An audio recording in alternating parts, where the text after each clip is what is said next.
Thank you. That was just great. We have a really short, very short film from our chair-elect, Ewan Birney. And after that, 3 announcements concerning the Alliance. So if you want to start the film. By the way, I wanted to thank everyone here at this meeting the last 3 days for your passion and your voluntary commitment to the Global Alliance. It's really heartwarming and scientifically fascinating because you always want to learn, and we learned a lot together. Go ahead. So this should be Ewan. Well, I hope you're really enjoying Vancouver. For the people who've had 3 days of GA4GH, I hope you had a great plenary. For those people who are staying on for ASHG, I hope you're going to do some great genetics and still enjoy this wonderful city.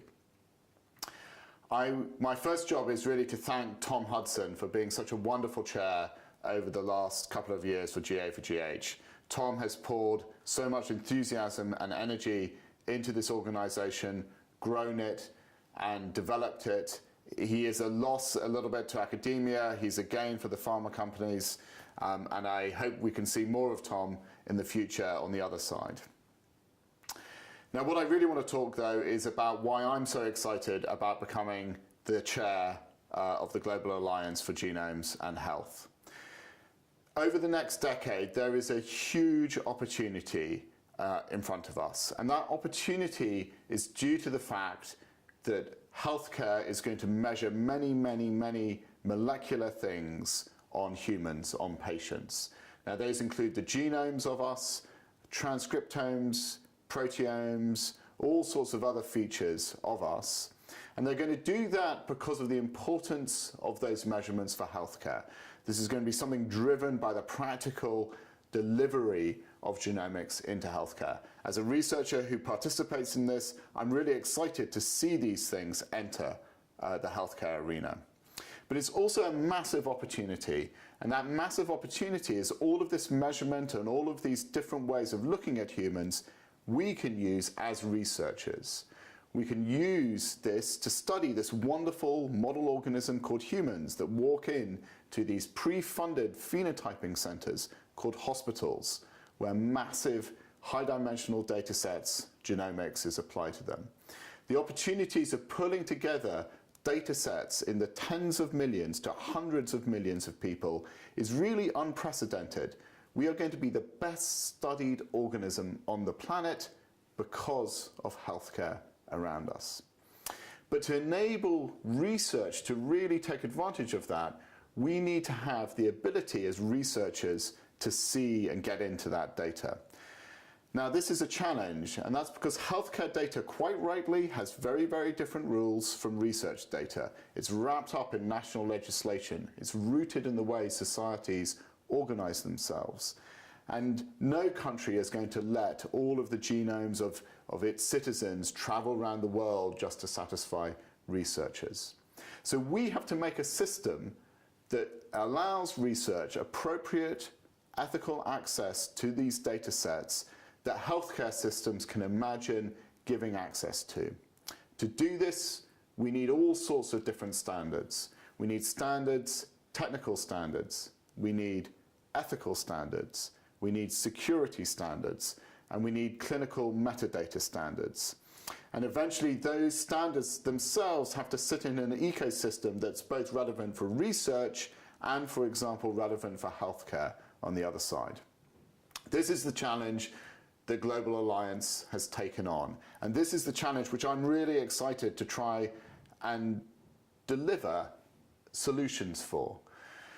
If we can make this happen, we will have created a much better place for research, and that will be much better for discoveries and ultimately our health and our understanding, not just of humans, but actually of all life. We are good model organisms for many, many creatures on this planet. So I want you to come on the journey over this next decade. Global Alliance is a global volunteer organization. 400 different organizations have signed up. Thousands of people have signed up to this.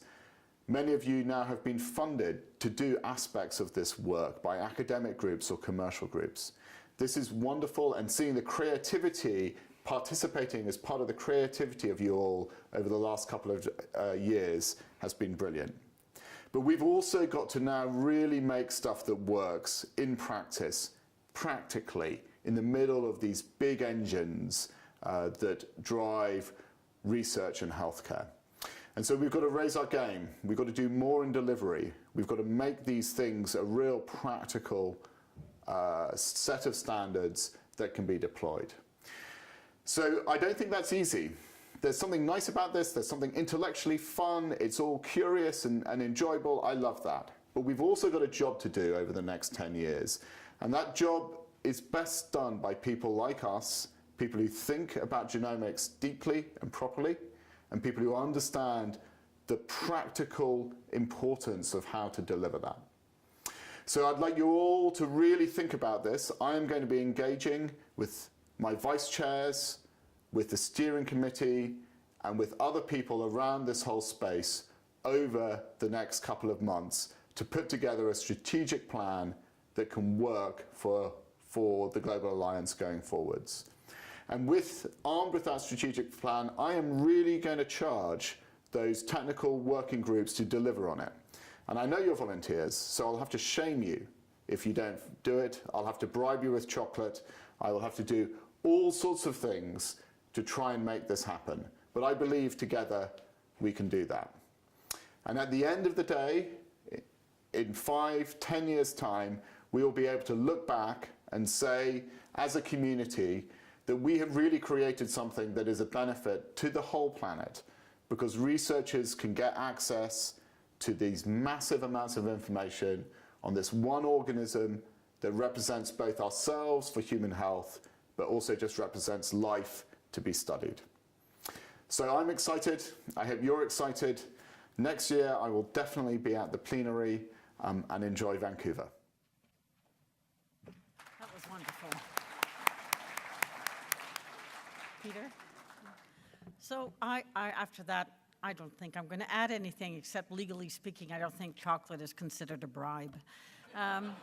But merci beaucoup. I'm just going to pass it right over to Peter. Thank you. Okay, and I think we can end on that very high note that Ewan left us with. But the real issue, or the real opportunity, I think, for me is to not what we did here. We've done great stuff. Some of you have been here for 3 days, some just for 1 day. Half of you are new to Global Alliance. Thank you for joining us. Thank you for participating to the extent you have done in the last 3 days.